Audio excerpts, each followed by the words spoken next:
hope I'm not going to stutter all the way through.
Well, hello and welcome to Elevenses. I have got a bit of stuttery music there. Hopefully that the voice is coming over clearly and not stuttering. I don't know why the music was stuttering there. But welcome to Elevenses. I'm Kevin Williams of Survival Skills Rider Training, and this is my live webcast. And we are live, and I'm live from New Zealand. Live from Auckland. It's a little bit early for you guys in the UK. It's 9 o'clock in the morning for you. It's 10 o'clock in the evening for us here in the north of New Zealand. We've got people saying the sound's coming over okay. So maybe it was just the video that was stuttery. So hopefully the sound will be fine through the rest of the show. So we are live. I do have a short show for you today. Got quite a lot of news about what's been going on out here. It's not been going quite as smoothly as we could have hoped, but frankly, our problems pale into insignificance. So only a couple of news items today. The first one is about some spectators who've been hurt in crashes at the Burt Munro hill climb event in Cargill down in the south of New Zealand, something I've been to a couple of times now. In Iran isn't the powerhouse of motorcycle production that we might expect, but their homegrown production has almost doubled in 10 months. And I'll just pose the question why that might have been. Meanwhile, Ducati are downplaying their hopes of an electric performance motorcycle anytime soon.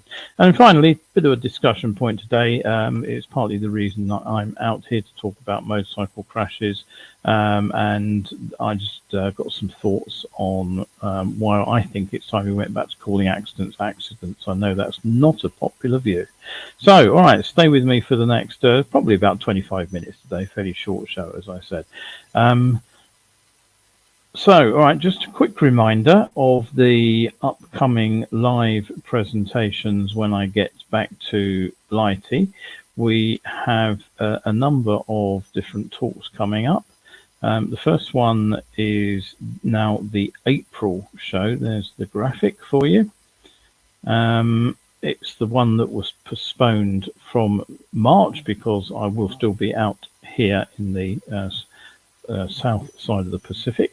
And that will be pre-performance preparation and how to get ready to ride for the spring, and indeed for any ride. I think people find that quite a fascinating topic. That's Wednesday, 5th of April at 8 p.m. And then May will be the Science of Being Seen, the full presentation. Again, that'll be the 1st of May, both at 8 o'clock. Tickets for all those talks cost £5. If you can't make it live, they are available on catch up for at least 72 hours after the live presentation. And if you want to book online, you can do so through the link which I'm just about to pop up on the screen for you. So yes, we've got Hallam looked in, Kevin's here, and so is Clive. Good morning to you all.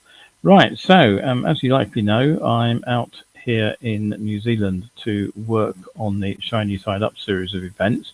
And you may also know, I don't know how much news coverage it's got home in the UK, that our arrival coincided with that of the arrival of Tropical Cyclone Gabrielle, or ex-Tropical Cyclone, to be meteorologically strict. So before I say anything else, let me just say that what I'm about to tell you is a bit of inconvenience really to our travel arrangements, which absolutely pales into insignificance in comparison with the loss of life and the property damage that's happened out here. The country has actually declared a national state of emergency as homes have been destroyed. Entire communities have been cut off due to a storm that the Prime Minister, Chris Hipkins, he labelled it the most significant weather event of the century. Apparently, it's only the fourth time New Zealand has ever declared a national state of emergency. So you can see just how serious it is. Now, up in the north, entire townships are underwater, and roads have been washed away by mudslides in many places. The Coromandel Peninsula, one of my favourite bits of riding up on the sort of top end of North Island, is actually cut off at the moment. The road's just been washed off into the sea in several different places, and at least 4 people have died. So, you know, really, as I say, our own troubles are trivial by comparison with all that. So let me just tell you what actually happened then. Well, our original flight out from Heathrow was delayed by around 45 minutes. I have to admit, that did have me slightly worried because we didn't have a lot of time to make the connection in San Francisco to our onward flight to New Zealand. We were doing it all in one hit because I'd been busy on Wednesday with a presentation in Manchester, and then on Friday morning I'd actually delivered the first of the New Zealand talks via Zoom from London. So it's basically a case of sort of packing our bags and off to the airport next morning. But anyway, we did make up a lot of the time lost. So we did actually have the opportunity to grab a BLT in an airport cafe. Now, more on that in just a moment. We also bumped into Brittany Morrow, who's out here on the tour with me, and we discovered we were on the same flight. Now, it was at San Francisco where we first heard about the cyclone. We were actually encouraged to make our way to the gate early to facilitate boarding and therefore make a prompt departure, because the announcement was that we had a fairly small window of opportunity to land before the cyclone actually arrived. So after what was probably one of the bumpiest flights I've had off the coast of North America, it calmed out a bit mid-Pacific, but it was particularly turbulent.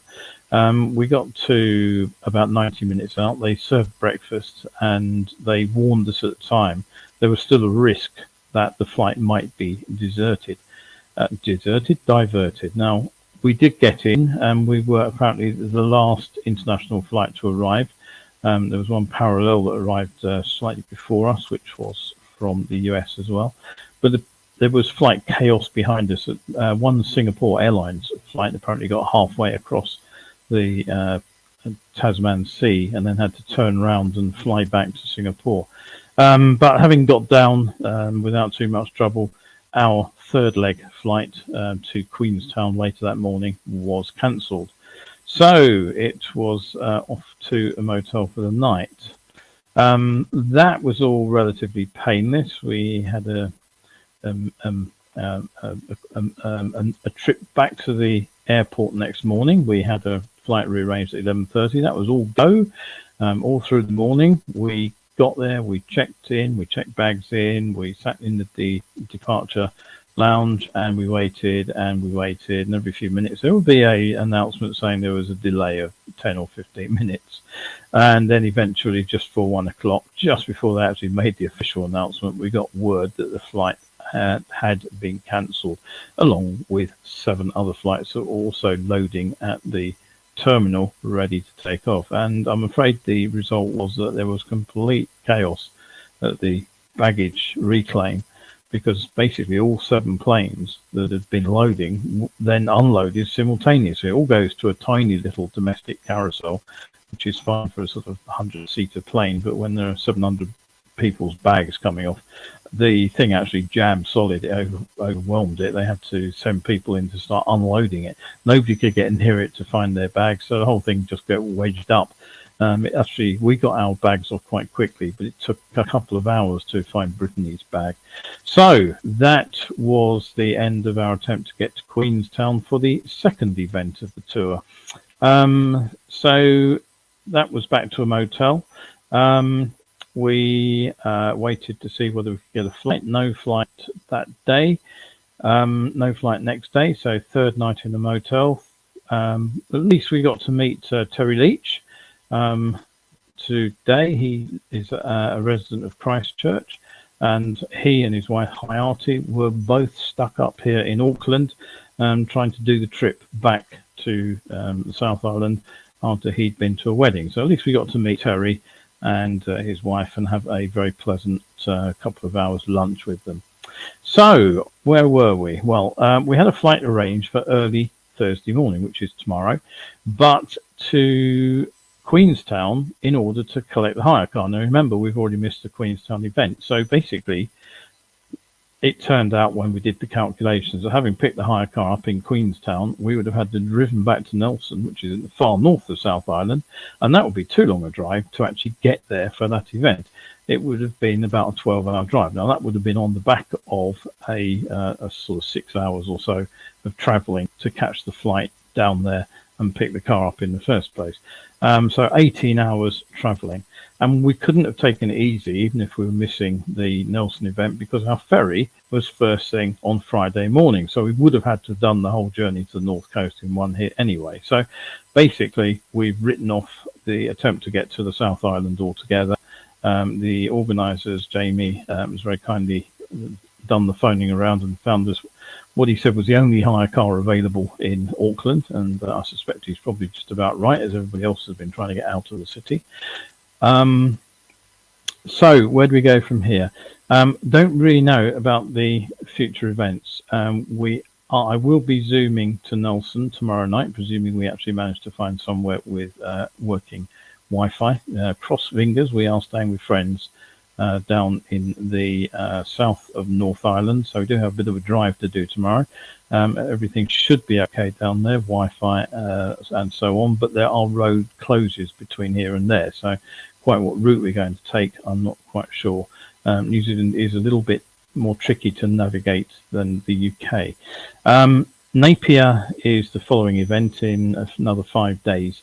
And then the one after that is Gisborne, and that has been hit really hard, Gisborne, and that's cut off at the moment. Bridges, roads have been washed away up in that corner of the North Island. So we'll just have to wait and see where we can get to. With the state of emergency, it may not be possible to get into the worst affected areas next week. I really don't know what we'll be doing on that one. We'll just have to wait to see. Oh, by the way, that bar in San Francisco where I had the BLT, I also had a dose of food poisoning, which I'm pretty sure came from that bar.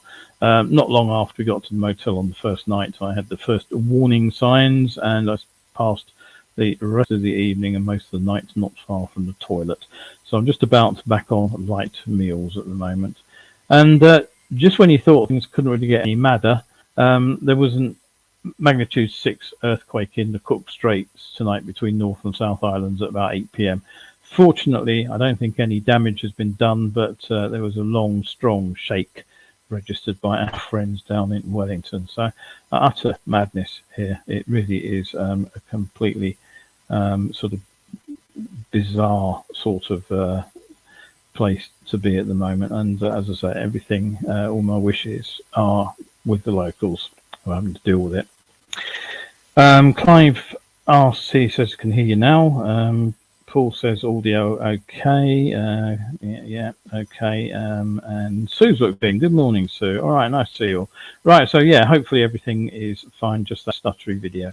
So, all right, on with some news events. Well, one of the first events I was able to get to in the 2018 and 2019 Shiny Side Up tours was the Burt Munro Festival of Motorcycling, which happens down in Invercargill. It's billed as the southernmost motorcycle festival in the world, and it is a great fun event, and people travel from all over the world to get to it. And one of the events they hold is a hill climb in the town just out called Bluff, which is a few miles away. Unfortunately, they have had a series of crashes down there in the middle of the hill climb. 5 people have been taken to hospital after 2 separate crashes before the event was rained off. First time in its history, apparently. 61-year-old Paul Harrison, he suffered deep lacerations to both hands, a broken nose, a badly broken ankle, and 2 fractured ribs. He travelled from Sydney, and he was standing on the outside of a corner with a number of other spectators when the crash occurred. He said the rider of the bike actually crawled over on his hands and knees, apologising profusely. He said we could see he was in trouble. I moved right, then left, and then he lost it. The motorcycle reportedly slid along the ground and then hit a low safety barrier, which flicked the bike into the air. So he was off to hospital with several other passengers, one with a knee injury, one with a broken leg. Harrison, who has said that he's been riding bikes since he was 14, and it's the worst injury he's ever suffered involving a motorcycle. And he says that his decision to stand on that corner, it was a matter of being in the wrong place at the wrong time. He says, I don't blame anyone except myself for being there. He also said he was unsure how spectators should be managed in future, saying he'd leave that to the experts. But he did point out that, you can get people on the inside of corners where they are less vulnerable. The outside is obviously not a good place to stand. So I learned that on the RAC rally many years ago. He says, do you say because of 1 crash or 2 crashes you have to improve safety? Maybe you do. My wife would say yes. I would say maybe. One of the patients is reported as having serious injuries, but is in a stable condition after being transported to Dunedin Hospital. So there we are. Iran, then, on to Iran. Well, it's not a country we tend to think of as a motorcycling manufacturing powerhouse, yet motorcycle production in Iran is up 89% in the first 10 months of the current Iranian calendar year, which just happens to run from March 21st to January the 20th. And that is as local manufacturers seek, they say, to ramp up exports to neighbouring countries. I have a slightly different theory on why it might be, which I'll share with you at the end of this little piece, but you can have a look at some of the bikes which are on store there. So basically 373,662 motorcycles produced in the 10 months of the current year, up from 189,000 in the same period last year. Now, Iran apparently has 44 motorcycle manufacturing factories, which provide jobs for 16,000 people and 80,000 people more indirectly. So 60% of the equipment and the parts used in the manufacture of those bikes is apparently produced domestically too. Now, the increase in the production of these bikes comes as the country's Industry, Mining and Trade Ministry is seeking to get worn-out petrol engine bike decommissioned in order to promote the use of electric motorcycles. And they said that Iranian manufacturers have been struggling with relatively low levels of exports, particularly to countries where there are affordable Chinese brands. He also blamed restrictions on banking transactions because of sanctions on Iran being a major hurdle to expanding exports of motorcycles from the country. So basically 3 Iranian motorcycle manufacturers have actually launched new engine production platforms in recent months to deepen their local production capacities. Now, I wouldn't be at all surprised to discover that the base bikes have been bought in from possibly Russia, more likely China, and you have to suspect that this is actually a response to the sanctions that have been imposed on Iran for the export of weapons to Russia. You may recall that I reported on the discovery of drone engines, which appeared to be cloned Rotax motors, which were suspected of having come from the country. Right, so, okay, don't forget, this is Elevenses, and if you want to catch this show, it should go out, generally speaking, on Wednesdays and Sundays at 11 a.m, but for the foreseeable future it'll be 9 o'clock if I manage to get one out live. Whilst I am in New Zealand, I should be back, I will be back middle of March, pending other transport interruptions. But till then, I'll try to get the show out live if I possibly can, but it will be at 9 o'clock in the morning rather than 11. And I was hoping to do it at 11 a.m., but I've only got 10 fingers and the time difference is 13, and I got my 11 and 13 muddled up. So as I say, 10 o'clock here, 9 o'clock back home in the UK. So do tune in. You will get a recorded version if I possibly can put one of those together too. Right, okay, on to the last news item this morning, and this is from Ducati. Their European boss, who is Fabrizio Cazzoli, he's outlined their vision for battery electric motorbikes, and despite supplying the new Moto E machine, which looks remarkably like that, while they're always shot in deep shadow so you can't see anything. But what he says is that the brand doesn't appear to have any vision of a performance motorcycle appearing in their range anytime soon. Now, we know Triumph has been experimenting with the TE1. There are various other bikes with reasonable ranges, with reasonable performance, from Energica, for example.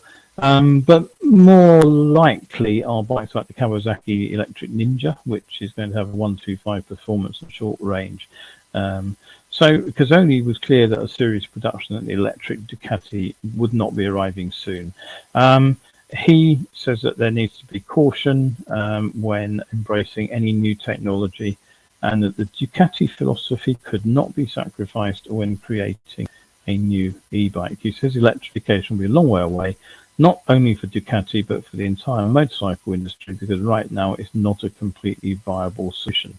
And then he goes on to give us the sort of the usual problem that with an electric power unit you have to compromise on range, weight, performance or rideability, and right now there isn't a complete product that can cover all those bases, with all due respect to other manufacturers.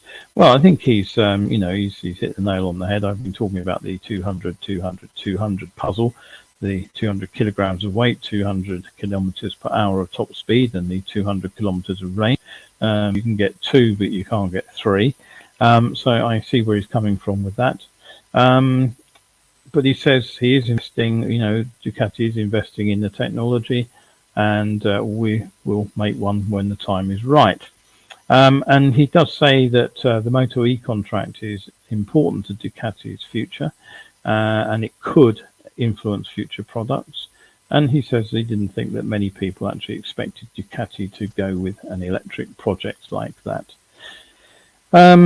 The slight red herring, I think, in this statement is that he too seems to welcome the idea of hydrogen and alternatives such as biofuels, which I think, honestly, I fairly seriously investigated several weeks ago and have pretty much debunked. I don't think hydrogen or biofuels are viable alternatives. And I think that is the open-minded view, and not looking at the situation and saying there may be a better solution to just electric power, which is what Cazzoli says. He says it's complex because we don't know which is the best powertrain system for the future. And he says there's significant investment at university and institutional level studying the different technologies. Yes, there are, but there is also the very simple fact of physics to look at, which you can't beat the laws of physics, as somebody once said. Right, okay, so basically he goes on to say that making electric scooters is a lot of sense for round city use, but it's not going to work for a Ducati Multistrada or a long distance cruiser. He says an electric powertrain wouldn't work. So there we go. He says we cannot run before we can walk. There is a path that we have to go with electric motorcycles. And I don't disagree with that, but I would also say that sometimes people do need pushing before they will even get up and walk, let alone run.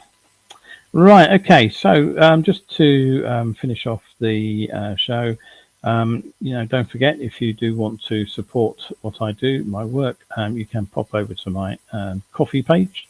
Lots and lots of articles there in the archive, which you can get at for just the price of a cuppa, £3.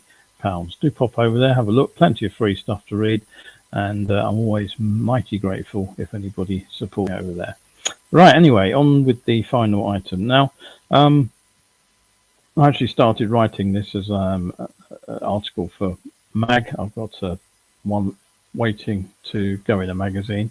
And basically, it's what I'm going to be doing for Shiny Side Up this year. I'm working for the NZTA Transport Agency, the ACC, which is the Accident Compensation Corporation, on the Ride Forever safety events. Now, safety is a word that's very loaded, and when we get on a plane, one thing that's pretty forefront of our minds is safety. We want to be pretty darn sure that the pilots know what they're doing, that the plane is well designed and sound, unlikely to fall out the sky, that the airline itself has maintenance standards which are highly controlled, and that there's an air traffic control system that actually enables our passage from one airport to another is achieved without bumping into anything. I really don't want to launch myself into the air without that kind of certainty.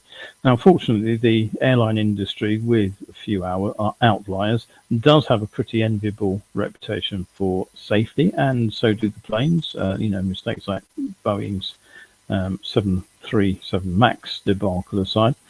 I think motorcyclists generally are pretty aware of their own vulnerability on two wheels, because we're not unaware of the consequences of falling off and the risk of injury from sliding down. And we're pretty alert to the dangers from falling off and impacting something solid like a car or a tree. And I think most of us too give a lot of thought to the danger we pose to more vulnerable road users, such as pedestrians and cyclists, children, horse riders, all that sort of thing. We tend, in the UK at least, to spend quite a lot of cash on decent riding kit, and a surprising proportion of riders also take further training than the barest legal minimum.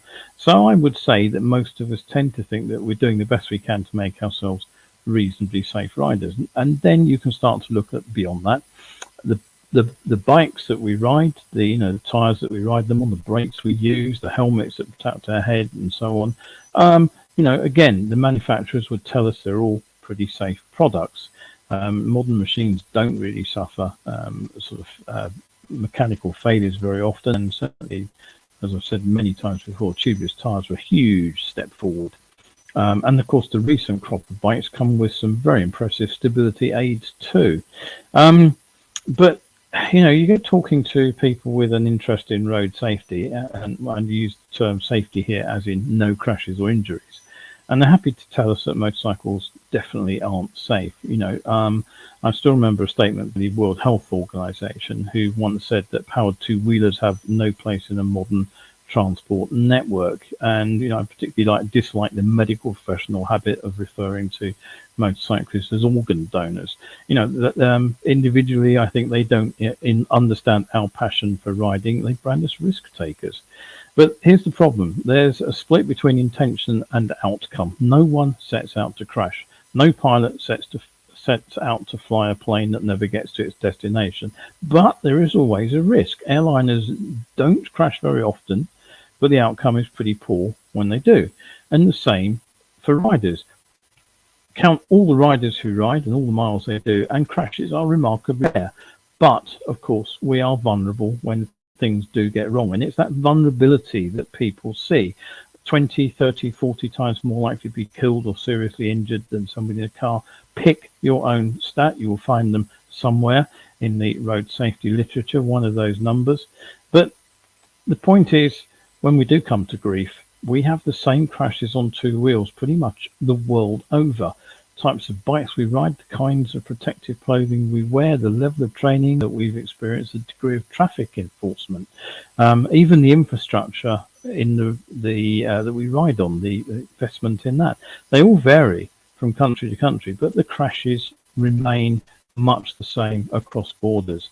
It's rarely mechanical failure. It's much more likely to be pilot error, ours, someone else's, or a mix of both. And this is because we're human. We make human errors. I'm in New Zealand to talk about the 20s of collisions between bikes and cars at junctions and riders who fall off on bends. And the UK and NZ stats really aren't dissimilar, despite the differences in population, training, enforcement, and everything else you can look at. The fact is, most crashes are down to what's called human factors. Now, here's something I read online recently. Modern accident investigators looking at air crashes avoid the words pilot error because their scope is to determine the entire cause of the accident, not to apportion blame.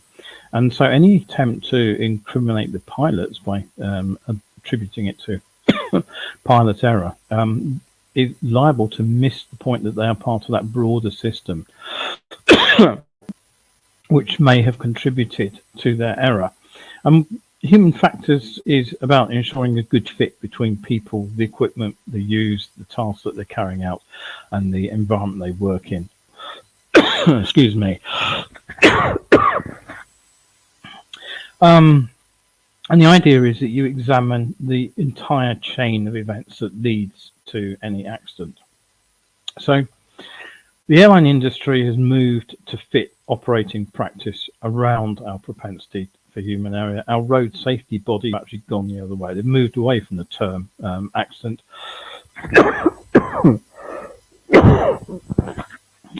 because it implies a random event. It doesn't. An accident means an outcome that no one was looking for. That's always what it means. That's always been what it means. So essentially, road safety is 50 years behind the airline industry, and apportioning blame, telling people to take more care, is not the answer. I do apologise. So anyway, I'm nearly at the end. So yes, it is reasonable to ask people to take care, to pay attention, but doing that alone is not enough to control risks. We have to understand that humans do make mistakes. We do forget things. Our attention span is limited. We overlook key information. We get distracted. We get bored. We get tired. We get preoccupied with something else. We mishear what people tell us. We misunderstand what signs tell us. That's being human. So isn't it about time we started to figure out the human element in bike crashes too, and worked out how we can move forward from having the same old crashes? That's my thinking, and that's what I'll be talking about over the next few weeks. Right, that's it for today. Thank you very much indeed for looking in. Once again, I will do my best to get the show out to you on Sunday. I'm not quite sure where we will be or what we'll be doing. As I say, it's all been in a state of flux at the moment, but look out for something. I'm sure I'll get something up online for you. So those of you who did get up early this morning and look in, thank you very much indeed. And I will hope to catch up with you better news on the next show. And if you are out riding later today, do stay shiny side up.